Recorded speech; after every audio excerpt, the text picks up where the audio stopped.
ચરિત્ર કરી અને એમનું એક બાળકો માટેથી પુસ્તક છે, એમાં એવો ઉલ્લેખ કરે છે કે મહાદેવ અને પાર્વતીજી નીલકંઠ મેળામાં આવ્યા અને ભગવાન નીલકંઠની એમણે એમ કે સેવા કરી, બ્રાહ્મણનું રૂપ ધરીને આવ્યા. એટલે આ દરેક રીતે સંસ્કૃતિનું અપમાન છે. આ લોકો વારંવાર, હમણાં જ જલારામ બાપા વિશે પણ આ લોકોએ બફાટ કરતો એક સ્વામીનો વિડીયો હતો, એવી જ રીતે પણ મેં એક વાત માર્ક કરી છે કે જ્યારે જ્યારે આ લોકો કોઈ કાંડમાં પકડાય છે, હમણાં જ એમનું એક સ્વામીનું સૃષ્ટિ વિરુદ્ધનું કૃત્યનો વિડીયો વાયરલ થયો, આ પાપને ઢાંકવા અને મુદ્દાને ડાયવર્ટ કરવા માટેથી આ લોકો પ્રસિદ્ધિ, લોકોનું ધ્યાન બીજે ભટકાવવા માટેથી આવા વિડીયોમાં બફાટ કરતા હોય એવું મારું સ્પષ્ટપણે માનવું છે.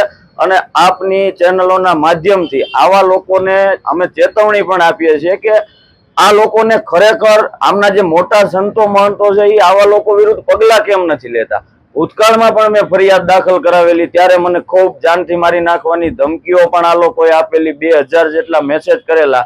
પણ આજે હું સ્પષ્ટ કરું છું કે અમે શાંત એટલે રહ્યા કે સનાતન ધર્મનો કોઈ પણ રીતે પ્રચાર પ્રસાર કોઈ કરતું હોય તો આવા 5% લોકો માટેથી એને રોકવાનો પ્રયત્ન કરવો જોઈએ નહીં. આવું ગણી અને અમે શાંતિ જાળવી. પણ હવેથી અમે સ્પષ્ટ કરીએ છીએ કે ક્યાંય પણ આવી સસ્તી પ્રસિદ્ધિ માટેથી જો કોઈ આવો વિડીયો કોઈ સ્વામી અપલોડ કરશે તો અમે એને હવે પાઠ ભણાવી દેવા તૈયાર છીએ. અને હું અમને ચેતવણી પણ આપું છું કે એમની જે સ્વામી આવો વિડીયો ધર્મ વિરુદ્ધ મૂકશે એની વ્યક્તિગત જવાબદારી એની રહેશે.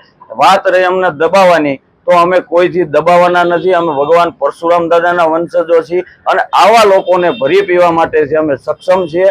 અને હું આ લોકોને ચેતવણી આપું છું કે હવે બસ, આજે તમારા આવા ચિતરેલા ચોપડા છે એને પણ તમે પરત ખેંચો. અને ક્યાંય પણ આખા ગુજરાતમાં કોઈ પણ જગ્યાએ આ સંપ્રદાયમાંથી કોઈ સ્વામી જ્યારે આવો ધર્મને વિરુદ્ધમાં કોઈ વિડીયો અપલોડ કરશે ત્યારે એની વ્યક્તિગત જવાબદારી રહેશે એનું પરિણામ ભોગવવાનું.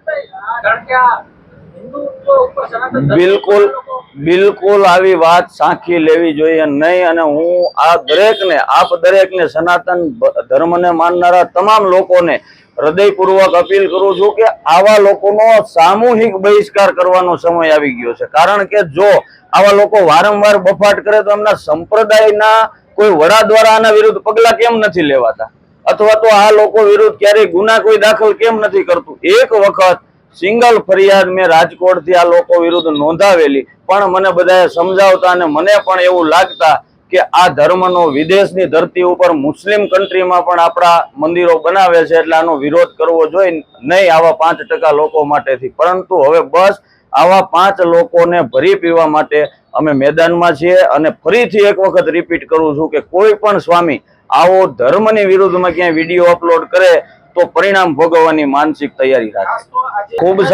ખૂબ સાચી વાત છે. પરમ પૂજ્ય દ્વારકા શંકરાચાર્યજીની આગેવાનીમાં આપણા સાધુ સંતો દ્વારા પણ વારંવાર આ માંગણી કરાઈ છે કે આવા જે શબ્દો છે એને આ પુસ્તકોમાંથી હટાવવા જોઈએ. પરંતુ દુર્ભાગ્ય કે હજી સુધી આ પુસ્તકો હટ્યા નથી. એના માટેથી કાનૂની રીતે પણ સંત સમાજ લડી રહ્યો છે અને જ્યાં જ્યાં જરૂર પડે ત્યાં અમારો આખો બ્રહ્મ સમાજ પણ એમની સાથે ખડે પગે ઉભો રહે છે.